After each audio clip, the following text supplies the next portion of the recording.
Gambling isn't even gambling anymore for 99.9% of the gamblers. Ever have an addiction? Sure you have. We all have one or have had one in the past. It's part of the human nature. Too much of anything is never good. That's why it's always best to enjoy all things the world has to offer in moderation. But what happens when the addiction becomes too much to bear? What happens when that addiction manifests into a dark, twisted reality and drains you for everything you got? Well, we're gonna find out today. Addiction takes many shapes in modern society. Drugs, entertainment, women, the list goes on and on. But perhaps one of the biggest addictions the world faces today, especially in America, is gambling. Studies show that 1 to 2% of the US population is addicted to gambling. That's 2 to 4 million people. Another 3 to 5%, or 5 to 9 million people, will, at some point in their lives, report a subclinical problem, which means that some gambling disorder symptoms are present. The psychiatric diagnosis is not warranted. As many of you, I'm sure, are aware, having a gambling addiction can be life-crippling. Seeing as how our society is based around currency, when one finds himself impulsively putting this money up for high stakes instead of being responsible with it, it can be rather devastating. People often lose their homes, jobs, cars, and even families to the effects of poor gambling. Rather unfortunate occurrence indeed. And today we're gonna be looking at some of those people in question. What you doing, son? Nothing. Just chilling. Austin07, or Bossman Jack, is a kick streamer who started his career back in 2019. His streams pretty much revolved around him gambling on games like roulette, slots, and various other gambling games. What makes this worse than the fact that a lot of times he would lose his money to these games was the fact that more often than not, he would use his followers' money to do so too, frequently begging his chat for donations to further along his gambling escapades. Thanks for being the only fucking person that gives a fuck about me in this entire fucking community, man. I am literally about to delete everything and be done with this shit, dude. You think I'm fucking kidding? Literally 5 people out of hundreds and thousands of people that watch me even fucking try to help me, dude. Like 5 people. Like, it's like 5 people, dude. I'm done doing this, man. I'm serious, bro. I'm done, dude. I'm gonna get a real job, bro. I'm gonna go back to school and get a fucking HVAC certification and shit, dude. I'm done doing this shit, dude. Sad fucking group of people that watch me, bro. Sad. It's fucking pathetic, dude. 2002 is when these gambling streams would start to take a turn for the worse, assuming you can say it wasn't already headed down a dark path anyways. He would, for a short amount of time, go on a winning streak, boosting his ego and furthering the cycle of that his gambling addiction.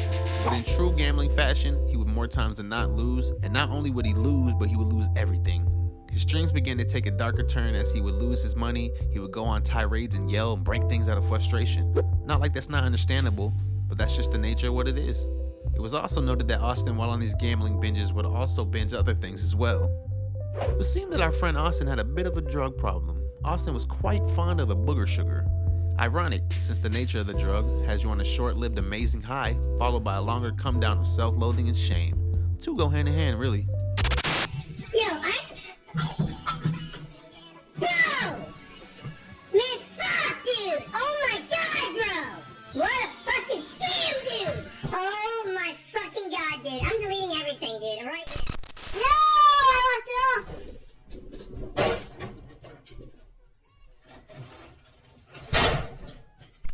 Austin would frequently beg his streamers for a little bit more money after he would lose it all, chasing that dream that if he just had a little bit more money, he could make that comeback. This is, of course, the vicious cycle that is gambling.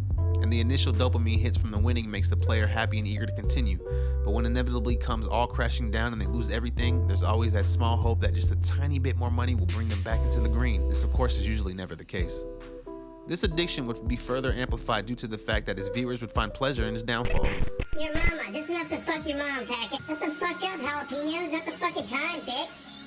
Shut the fuck up, jalapenos. I'll ban you right now, dude. Yeah, give a fuck. It's not the time to fucking put that emote, bro. Use your fucking common sense like a fucking decent person. Fucking pussy. Drama sells on the internet, so the more money he would lose, the more riled up he would get, the more attention he would get. Viewers would often donate to his cause only to watch him lose it all and continue to rage and rant. What the fuck was that? Oh, fucking shit, man! 100% I just lost it all, bro. I just lost it all, dude.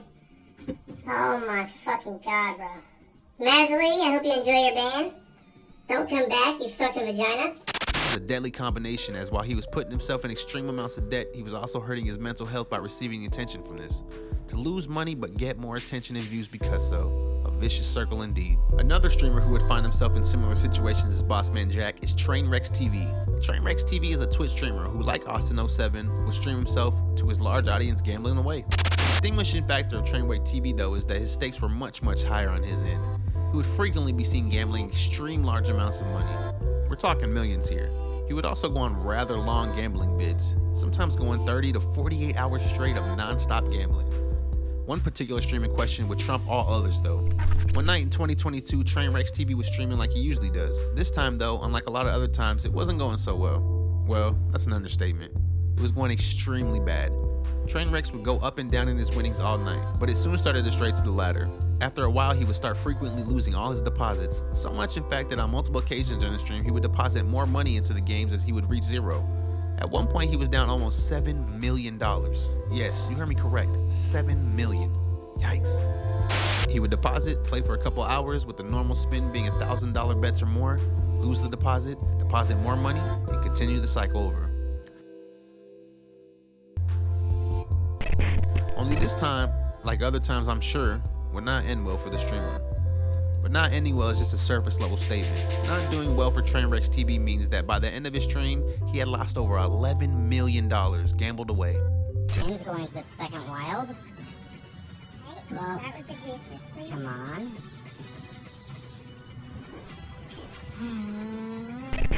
The thought of somebody gambling away $11 million in one stream is unfathomable to a lot of people.